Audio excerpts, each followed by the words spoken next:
Street, and I really don't know what kind of state I'm going to find him in. He denies telling civil servants, and I quote, to just approve Mandelson's appointment. No, I've known Morgan a very long time. It was your Love Actually moment, wasn't it? I'm the British Prime Minister. I act in the British national interest. Labour is facing annihilation.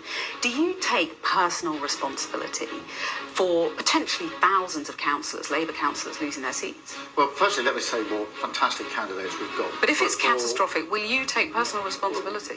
Of course I take responsibility for everything this government does. Do you ever look at yourself, 3 a.m, wake up and think, are you the problem? And if your wife, Vic, turns to you and says, enough's enough, this pressure is intolerable, would you listen to her? I always listen to Vic.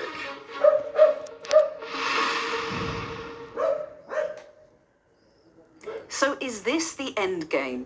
A Prime Minister looking lonelier by the minute, disowned by a growing number of his MPs, with even the most loyal members of the Cabinet struggling to muster much camaraderie. But if his closest comrades are putting off telling him some home truths before next week's elections bloodbath, when I went in to see the Prime Minister in Downing Street, I decided to be blunt. Do you ever look at yourself, 3 a.m, wake up and think, are you the problem? If you became convinced that you were holding the country back, that you were the problem, would you quit? I made a series of promises at the general election, and then we won the general election with a landslide victory. Right, so you'll keep going for the full 5 years? I will do that, and I will be judged at the next election on the promises that I made, and I intend to deliver on them. So Keir Starmer personally tabled the motion to remove Boris Johnson for misleading Parliament. That led to his defenestration. Now the PM risks being hoisted by his own petard, with the Commons Speaker granting a debate and vote on whether the Privileges Committee investigates. What my political opponents are doing tomorrow is a political stunt.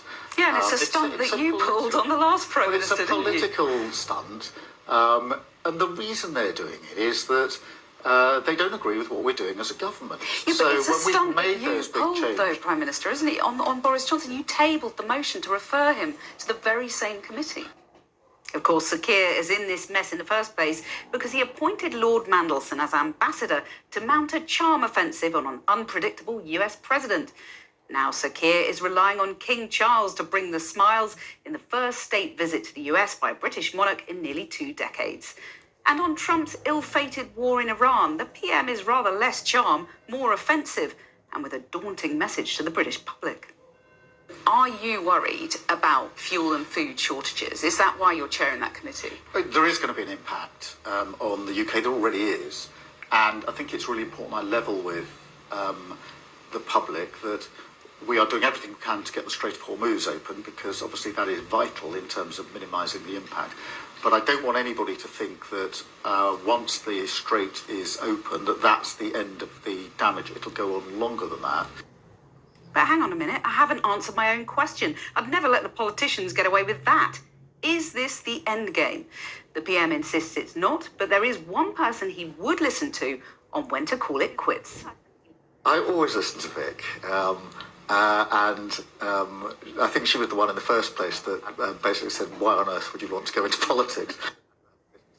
So if the Cabinet want him out, they know who to call.